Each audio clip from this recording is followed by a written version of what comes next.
Hey guys, welcome back to the Purpose of Money podcast. Today I'm super excited. We are joined with Kimberly Cook, and we're going to talk about how to navigate the divorce process without being stereotyped, stigmatized, and silenced.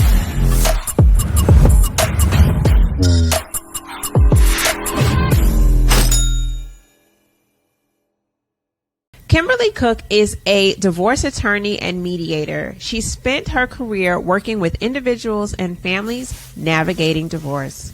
Divorce is more than just a legal process. The decisions made during the process are influenced by our culture, our community, and society. Society's divorce narrative is not written with us, women of color, in mind. And the divorce process also finds Black women stereotyped, stigmatized, and silenced. And you know what the truth is? Yes, Black women get divorced. And yes, we deserve better when we do. It takes a village to get through divorce. And not everyone has a sister, soror, friend like Kimberly to help them through the process. And today we are going to talk about how Kimberly suggests you navigate the process and how her platform, Grown Girl Divorce, can help educate and empower you to navigate divorce, because sometimes you need a village, you need a sister, you need a friend. Hey, Kimberly, welcome to the Purpose of Money podcast. Thank you so much for being here today. How are you? I'm good. Even better after listening to that intro. I got to say, I'm all psyched. Like, yes, let's do this. Let's do it. And girl, it's all about you, boo. I'm super excited. We are both members of Delta Sigma Theta Sorority Incorporated. And yes, ma'am. Now I know this is going to be a lit conversation because you are a soror. So I am. Before we hop into the nitty gritty of today's topic, I want to take a step back because I always like my listeners to know who they're talking to. And Sure. What was life for you like when you were growing up? So I want to know your money story. What was money like for you when you were a kid? Oh, wow. That's a good one. So let me just say, I have parents who are old school, but we're trying to do some things, right? So we, my dad worked for the Department of Defense, and we moved overseas when I was like third, fourth grade. And I bring that up because we spent most of my upbringing outside of the U.S. And so when I think about kind of money and money story, I know that like we lived around third world poverty, which is different than what people see in the US, right? And so I always had an awareness that we were very blessed in many ways. And so my parents, though, I think did a very good job of making sure that we talked about money, we talked about the importance of money and charitable giving. And I think that has kind of framed me as a person. Now, separately, I also came from parents who were like, everybody gets a job from like sixth grade, right? So it was always, you had to hustle, you had to figure out some sort of plan, some sort of job. So I've been working for a very long time, but where I think, and I hate to say this, my mom would be devastated to hear me say this, but I think where they kind of missed the boat, my parents were a little bit of the, you work very hard, you save it until you spend it, meaning that, our summer jobs, we worked, and then we would come to the States and we would like spend the money. And so I think growing up, they probably could have done a little bit better about exposing us to the kinds of things that they were doing, investment, saving for retirement, at least having those conversations. We didn't have those, and I didn't kind of really understand those and the value of that until much later. But I would say, very kind of comfortable upbringing, had exposure to a lot of different things, but certainly charitable giving was a big part of kind of my life and exposure and living. But then also, I like to shop. I can shop anywhere and everywhere. That's probably a little bit of a problem. And I get that, I think, honestly. Oh, I love that. I'd love to know, where did you live when you first moved overseas? Yeah, we lived in Panama. Panama is like trending topic these days. But when I moved, gosh, back in like 87, here I am dating myself. It was not trending topic. And when you told people you're moving to Panama, they thought Florida, right? They weren't thinking Panama. Now, at least now, when I say Panama, people are like, okay. But yeah, no, we lived in Panama, and elementary, middle, and high school. So yeah. Oh, wow. I love Adopted that. Panamanian. Yes, Yeah. I love it. So I am half Panamanian. My dad is born and raised in Panama until he was What? 6. And grandma moved everyone to New York. So Okay. yes, big up to Panama. Love it, love it, love it. Been several times, and it is still has a special place in my heart.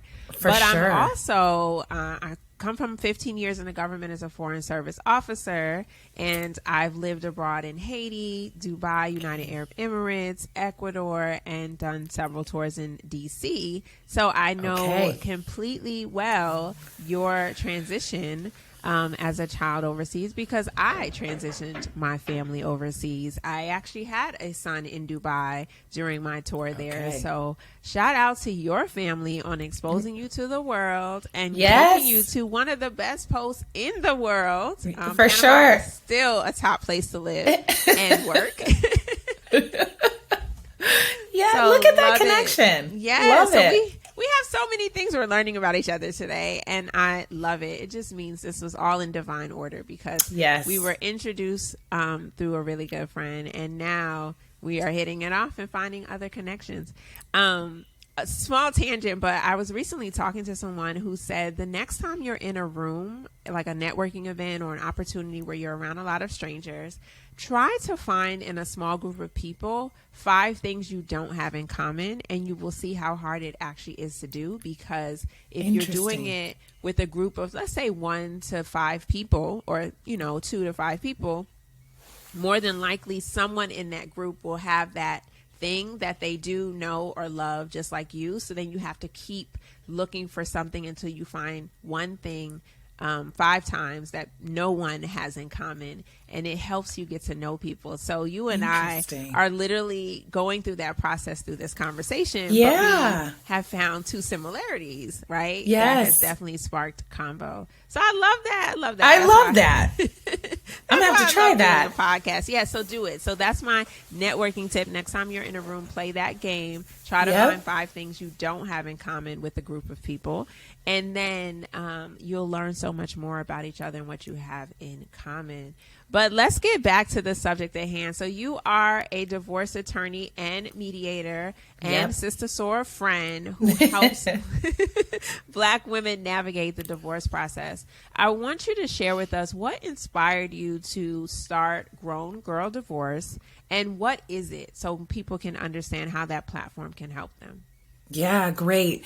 So, I think it was really, it happened organically. I got to be honest. So, I've been a divorce attorney for the better part of 16 years.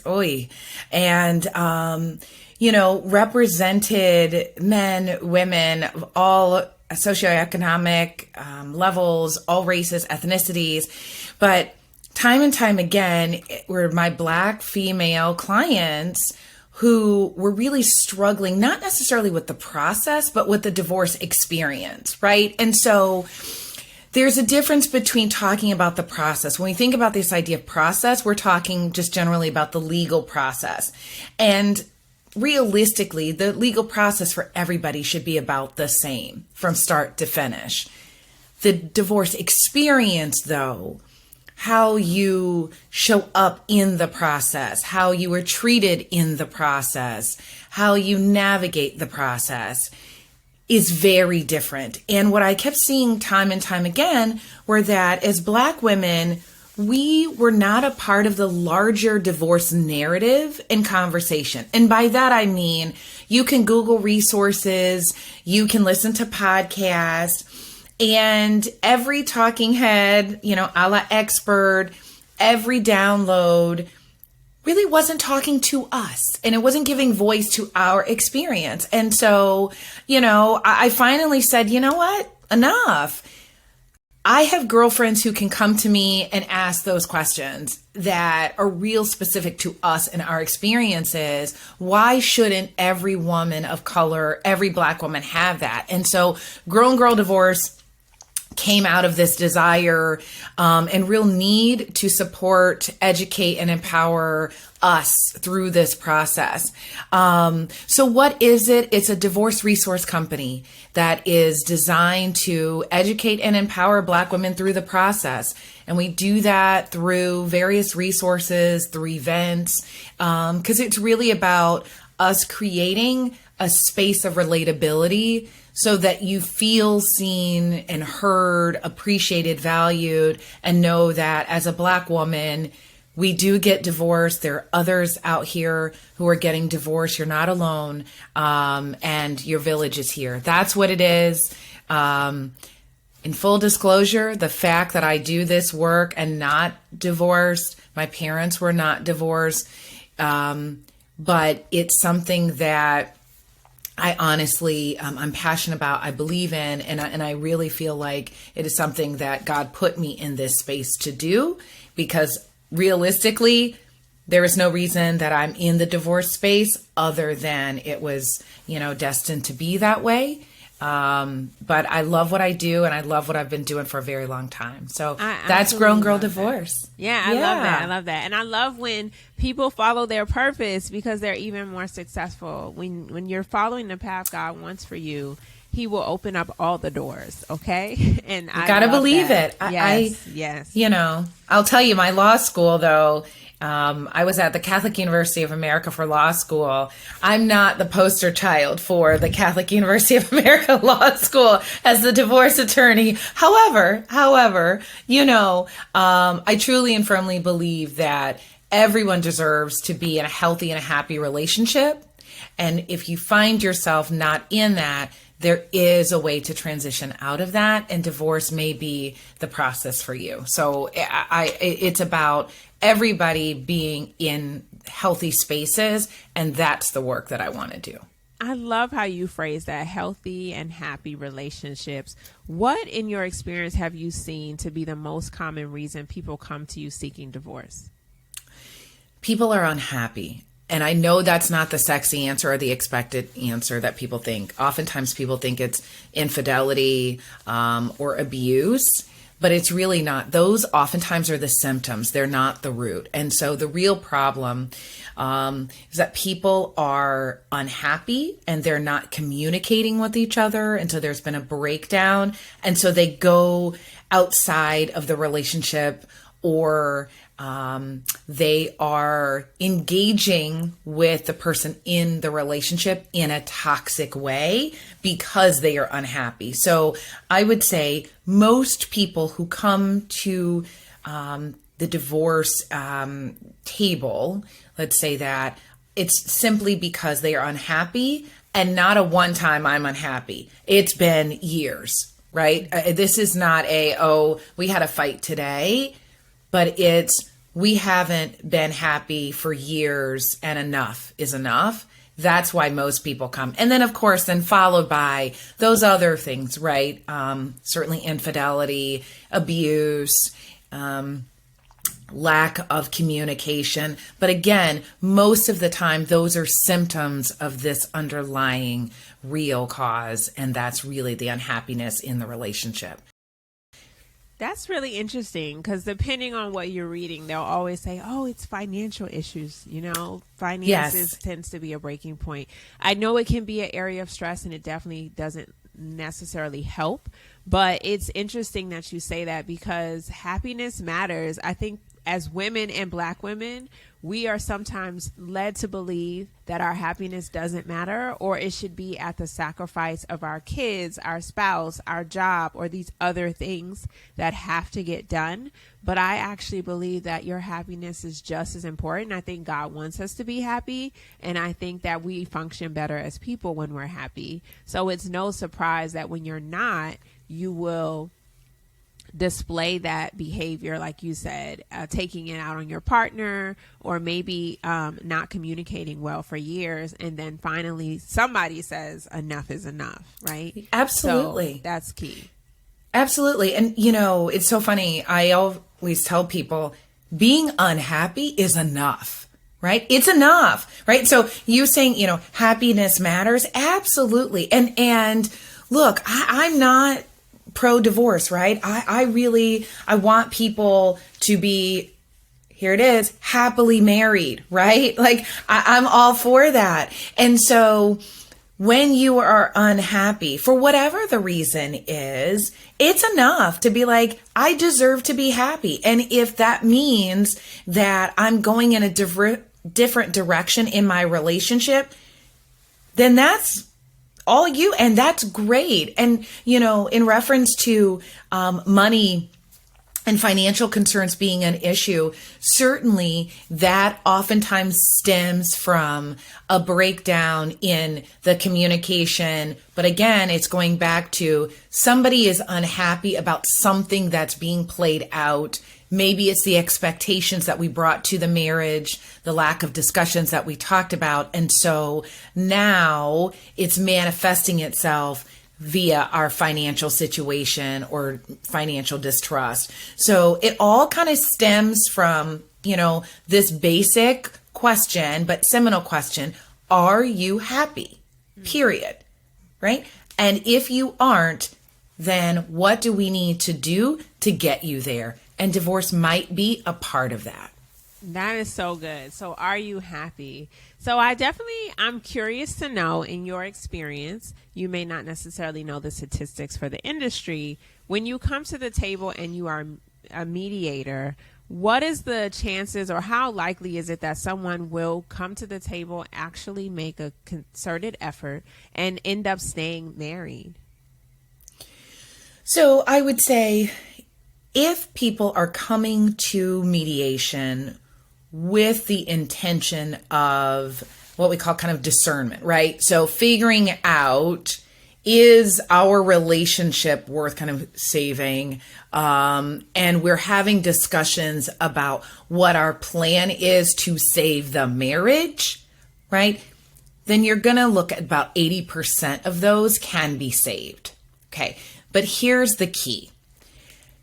People have to come to the mediation table in good faith and with the intention of reaching the same goal, because mediation is all about problem solving.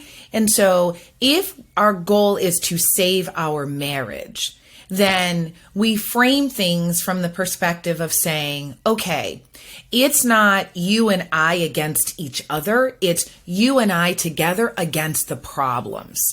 And so then we problem solve with that in mind. But what often happens, you have one person who's coming to the table not necessarily interested in actually reaching the goal of staying married. And so that's a reality for, I would say, that remaining 20%, where it's, I'm going to do this because, I'm being dragged to try to do this, but that's not really my interest. And so therein lies the breakdown. On the flip side, though, for participants in mediation who are coming to the process with the goal of divorce, but doing it in a way that is amicable and gives them a greater sense of control than, say, the traditional court process, same kind of thing. If we're all coming to the table in good faith, looking to problem solve, then therein lies your higher percentage. So about 90% of those cases then can be resolved in mediation and reach full and final resolution. So I'm a big supporter of mediation, whether it's we're trying to figure out a plan because our goal is to remain married, or it's we have decided that marriage is really not where we need to move forward, but we need to put a plan in place for how we are going in our separate spaces. So that's going to be the difference. You actually raised a good point about coming together amicably. Like every time you see celebrities are getting divorced, they always say so-and-so and so-and-so amicably divorced. And you're always just like, what does that mean? Like if they sit there and say, bye, John, it was nice knowing you, but I'm out, But I'm like, why do we always say that? But it leads me to my next question about that planning and how you can plan ahead in some cases. But I don't want this question to be interpreted to mean you're planning for a divorce. But Sure. I wanted to know, as an attorney, what do you think are some of the things women can do before getting married that makes the divorce process run more smoothly if it happens? Yeah, great question. Let me say one quick thing before I answer that. Celebrity divorces, right, are in many ways the model by which everybody should follow. Okay, now there are the outliers, okay, the ones that you see splashed across the news and the like. But here's the reality of those celebrity, quote, amicable divorces. There's a team of people working behind the scenes operating the divorce as a business deal. And that's in fact what it is, right? Your marital unit, think of it as a business partnership. And now we have to unwind it. And how we do it is not by burning down the building, right? And so the average person loses sight of that. But celebrities and high profile individuals know there's so much more to lose when you do it that way than sitting down and hashing out details. So it's not a kumbaya, but it's very intentional. So just wanted to kind of throw that in there because as someone who represents high profile and entertainers and athletes, I can tell you it's very intentional process and one by which everybody should be doing. So with that, then, to answer your question on what can women do pre-marriage to really help them if they end up getting divorced. First and foremost, you want to be prepared, right? You have to know who you're marrying. And I say that knowing that people get very caught up in love. And that's wonderful. We want everybody to be in love. But marriage is a legal contract. And so putting the love aside for the moment, you have to know who you're marrying. And the best way to do that is to really have really good conversations about what my expectations are, finances, what the expectations are with as it relates to children, where we see ourselves as a couple. Having these conversations, one, whether it's premarital counseling, whether it's with a spiritual advisor or with a coach, those things are key to laying a solid foundation. And then there's the prenuptial agreement. And I know everybody gets real uncomfortable when that word comes up, but let me say this.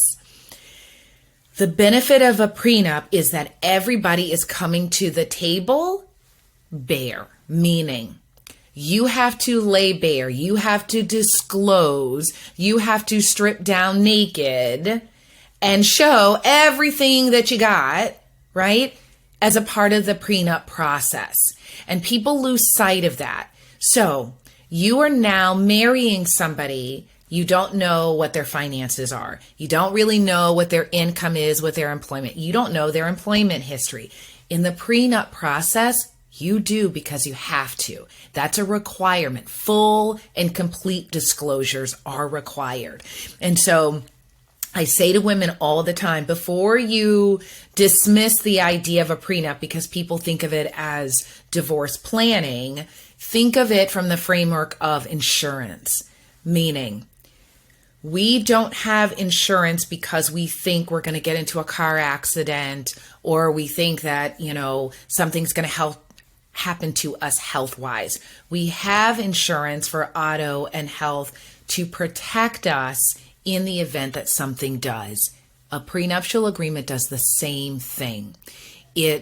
We are laying bare, we are figuring out a plan while we are all amicable and in love and setting up certain protections so that if things change, we have a plan in place that sets and lays everything out to protect us. So you've got to communicate, you've got to protect yourself before you then say, I do, because the legal ramifications are too great not to take and do some of this preparation work before you get married. So I'm really, really, really hard on women when it comes to, we are too advanced, we are too smart, we are too successful to go into marriage blind.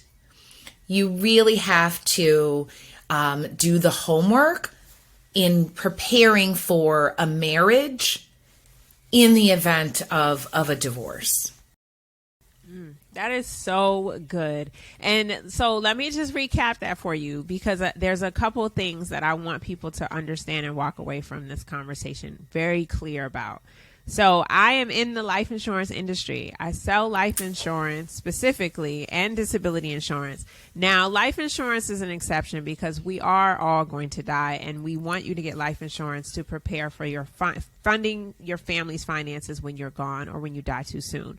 But disability operates in a similar way in that you're getting disability insurance in the event you're sick or injured and unable to do your job, which interrupts your income. And you get disability insurance because you want to know if something happens, you'll be protected. So the prenup is very, very similar in that it is protecting you and your finances if you do end up getting a divorce.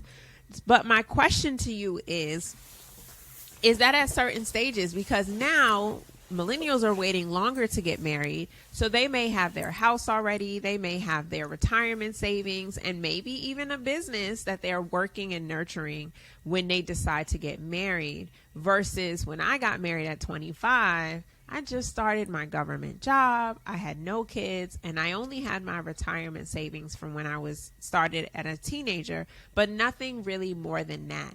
But do you think that it matters if you're at 25 with not much, or 35 and have $500,000 in net worth? Or do you think you only need it at that 35? Like what is the criteria, I guess, if you're coming to the table? I love that, because my response is always, even broke girls need a prenup. What? Okay.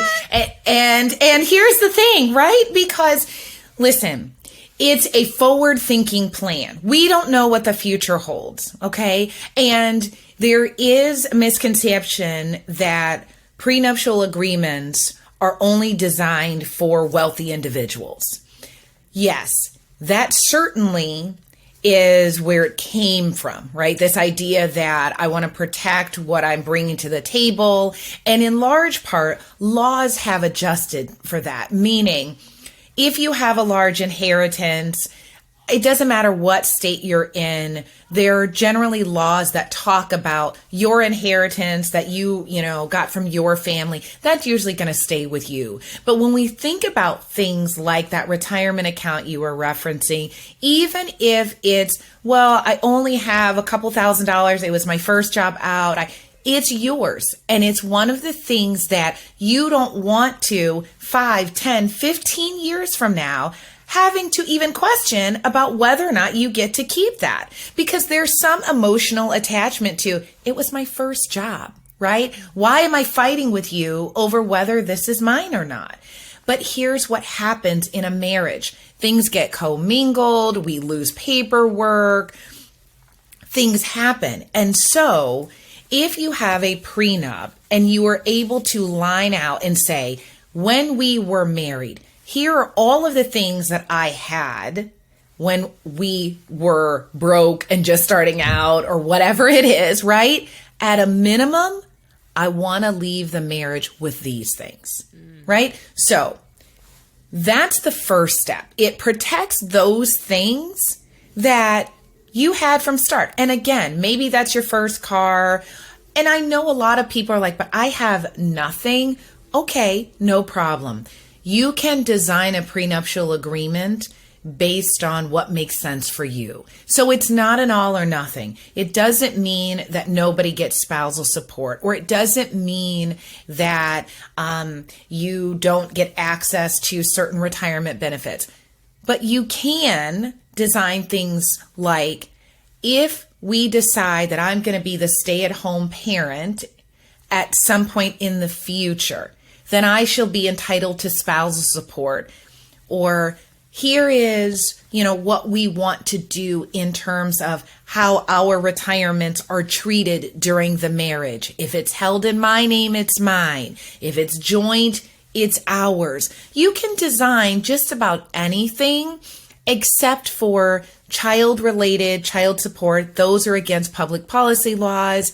And then in most states now, you can't do things like what we call kind of the punitive clauses, meaning, if you gain 15 pounds, then, you don't get support, or, people are trying to do some wild things, Wow. but, those are, and let me tell you, here is another reason why you want to do that prenup. Because if you got a spouse who wants that kind of language in a prenup, you don't need to marry this person. Mm-hmm. Real talk, lining out and understanding where people's heads are at really comes out in the negotiation of a prenup. It should be a collaborative effort. When it starts getting real nasty and it starts getting punitive, those are red flags that maybe this is not the relationship for you. So keep those things in mind. But yeah, I would really say that even if you don't think you, quote, have anything, it's worth sitting down and talking to a divorce attorney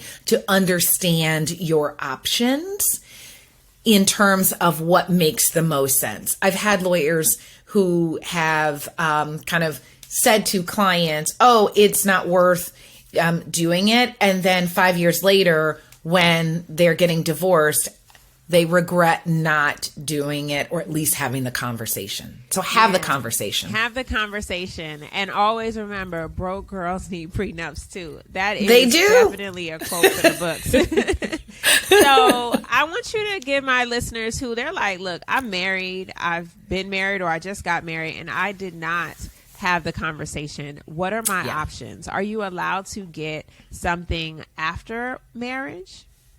Yes. So there is something called a post-nup, right? So it's a post-nuptial agreement, and it's structured in many ways like a prenup, meaning we've got to disclose kind of the circumstances as things are right now, but then it's designed to kind of lay out, okay, in the event we were to get divorced, here is what we want to do.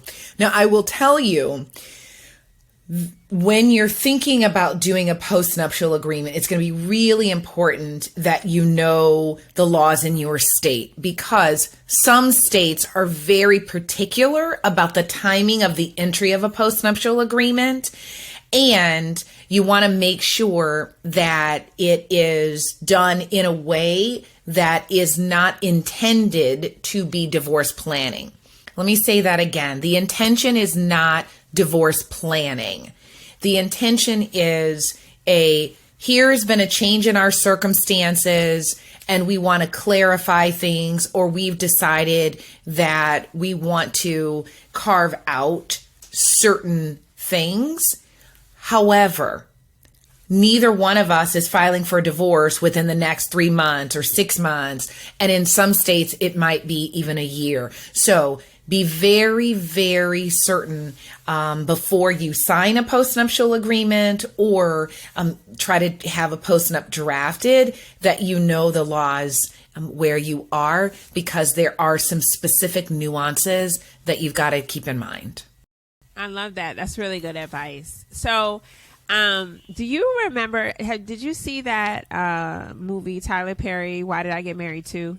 I did. Okay. So do you remember the scene where they're both on each side of the table and Janet Jackson is like, why do you want proceeds from my book? I wrote the book. I wrote the pages. You didn't stay up all night and edit and copy and this. And her husband was like, well, I supported you and I did this. Yep. That was a crazy emotional scene, but it to me is an example of how you might discover your passion in your marriage, right? And put your heart and soul into it, create it, it's super successful. And now, unfortunately, you're getting a divorce. How do you best navigate situations like that? What is your advice to women? That's great. You have to be very careful, because what is acquired, obtained, founded during a marriage is presumably marital.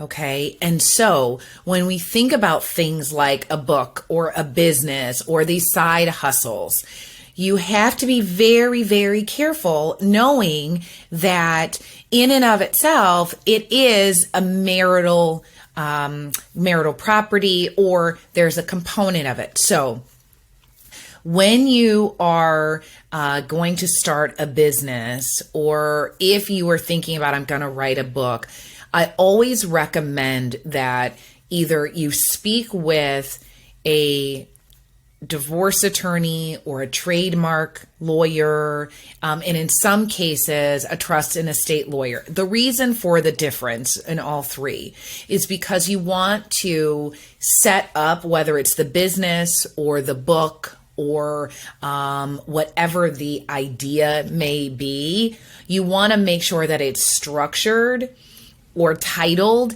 in a way that's almost outside of the marital estate. So let me give you an example. When people have a land trust, they don't personally own the property, right? The land trust owns it. The same with other funds or assets that are put into a trust. You don't own it. The trust owns it. And so in the divorce process, there are ways to kind of capture certain assets or certain items so that they technically are outside of the marital estate, depending on what it is. Now, that's not always the case, okay? But it's very important to meet with someone when you're thinking about starting a business or a new venture in terms of how do I kind of protect this. The other thing to be honest about is you might not be able to, okay? And you started a business during the marriage. You put your blood, sweat, and tears into it. But don't discount the fact that your spouse may have in some ways been helpful. Now, I get it. Maybe that looks like you were working all night and trying to get this thing going. They were feeding the kids or picking up the kids from school, or they were keeping the mortgage paid so that you could follow your passion and your dream. If the shoe were on the other foot, would you want to at least realize some involvement or value at the end of the day? And so be very clear on the reason that you're pushing so hard against or trying to discount someone's involvement in your business venture or process, because oftentimes they did support in some way that we often overlook. And so it may not be 50% of the business value, but maybe it is worth saying 5%, 10%, so that you can then move forward. Yes, that is such a good point, because I tell people this all the time. Like, my ability to be an entrepreneur has a lot to do with my village, which includes my husband. And the days that I'm recording back-to-back podcast episodes or I'm in back-to-back meetings, he is handling the kids, the food, dinner, facilitating our life. And we need to not discount that effort and that support. And in some cases, your spouse may be your listening ear for new ideas, maybe the person who helps spark a new idea. So it definitely is worth acknowledgement. And sometimes people just want that recognition, but then you also need to figure out, how does that impact the business when you are separating? So that's a really, really good perspective. I do have a question, since you hinted that you have worked with celebrities and athletes, and they have the blueprint on how this needs to be done. But is it always true that when you have the best or most expensive attorney, you get the best side of the deal? No, it's not. And I can tell you from personal experience, I spent my career at the largest divorce firm in the country. And it's an excellent firm. It's an expensive firm. And every lawyer there, I would argue, is a good lawyer. That said, there are many very good lawyers who are solo practitioners or who are at smaller firms and don't have the same kind of cost because they don't have the same overhead, right? So don't discount someone just based on, well, they're not at a big firm or they're not $700 an hour. Because here's the thing, divorce is expensive and it gets very expensive very quickly. And so don't make the mistake of jumping to the most expensive person thinking that's going to get me the best deal, because it may not, okay? There are good lawyers who can be found at every price point. There are horrible lawyers who can be found at every price point. The reason celebrities or high profile clients often find themselves at these larger firms has a lot to do with bandwidth for the firm. A solo practitioner does not necessarily have the bandwidth or the capacity to manage not just the actual kind of file, but also what comes with that, meaning having to navigate the media, knowing that you will be interacting with probably 10 different people at any given time on this individual's team. And that can be very difficult and overwhelming for a one-on-one person to do. So oftentimes you will see that our celebrities are at kind of larger firms or have very expensive teams. And it's because they are handling a lot of pieces that the average person just doesn't have, and so don't need those kind of needs. But doing your homework and finding the right lawyer for you is really key, and making your divorce process not just amicable, but so that you're not financially ruined. But don't run to the most expensive person, because that doesn't work in most cases to someone's benefit. I can tell you that.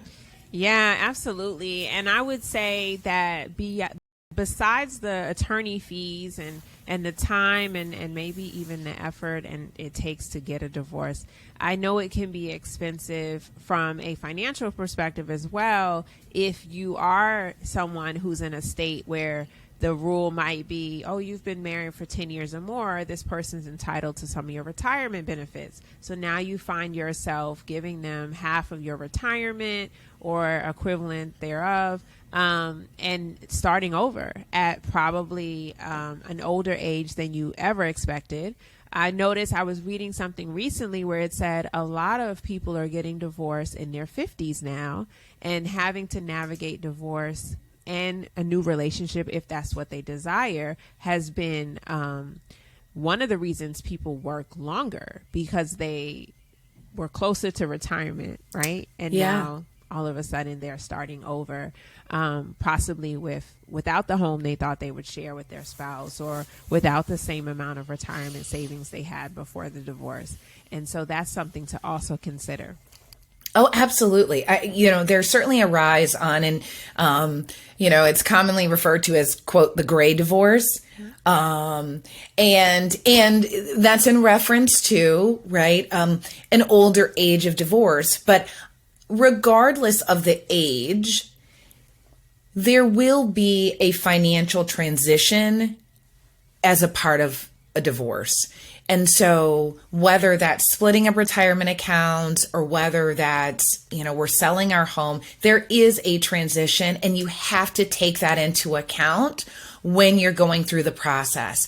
You also have to take into account that just because your girlfriend's divorce was finished in 6 months doesn't mean that yours will. And so you've got to be prepared that this thing can go on longer than you anticipated, and it can become a cash flow issue because the mortgage still has to be paid, tuition for the kids have to be paid, gas in the car, all of these things. But now on top of that, you have legal fees for you, legal fees for your spouse, maybe even other expert fees.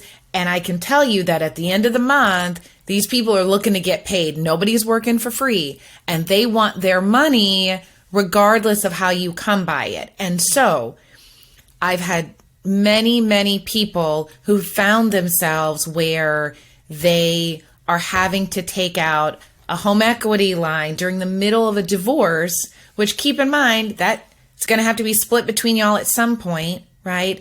Because they were trying to keep up with legal fees. So be very clear about what you can afford when you think about hiring a lawyer, because the process is not guaranteed to be quick, fast, and in a hurry. Absolutely. Facts. Man, I learned so much from this conversation, because what I know about divorce is what I learned on TV and what I see in my family, right? But I have never actually experienced it. I'm blessed to also be in a happy, loving marriage. And I continue to want to be that example for my sons. But I realized that for some of my family members, divorce was the best option for them. I've also seen the opposite, where people stay married, and you know good and well they shouldn't. But that's the choice they made, and who am I to judge, right? Right. So I want to thank you so much, Kimberly, for this conversation, and then your insight into the space of, process of getting a divorce and how your platform can be a resource to help us. If you can, I want you to answer one of my signature questions. So the name of the podcast is called The Purpose of Money. And I ask all my guests this question: what is your purpose for money? My purpose for money, I think, is to give my children the leg up in their own lives as they figure out who they are. And so for me, it's about using it as a tool right now to set things in motion so that when it's time for them to start their lives, right, they have the ability to do so without, say, debt, without any kind of need for reliance or outside support in another way. But it's because we, and by we, my husband and I, have been able to set them on a path and set them up in a way that they have a leg up for themselves. So I think I use it as a tool to set up my children for the future. I love it. And I love setting kids up for success. We need all the advantages we can get. And I want to encourage you to keep doing what you're doing. You are helping Black women through the divorce process and providing a platform where we can find the resources we need, especially in a environment where we are stigmatized, we are stereotyped, and sometimes silenced. So keep doing what you're doing. Before you leave, though, please tell my listeners, where can they find you? How can they connect? Yes. And thank you for having me on The Purpose of Money. You can go to the website, which is growngirldivorce.com. You can find us on social media platforms, so Instagram, Facebook, also at growngirldivorce.com, LinkedIn, Grown Girl Divorce. That's where you can find us. And then we have a podcast where we feature Black women and women of color, both experts and personal stories of women who've been through the process. And the podcast is Grown Girl Divorce Podcast. Go figure. It's a great way to find it. Guys, I will make sure to include all the links in the show notes, so make sure you check it out. If you love this episode, or you know anyone who could benefit from listening to it, please share. Sharing is caring. And while you're there, please leave a 5-star review, because reviews help the podcast be seen by others who might be looking for this great content. And it is a great and free way to show your appreciation for the show. Until next time, guys, keep building generational wealth.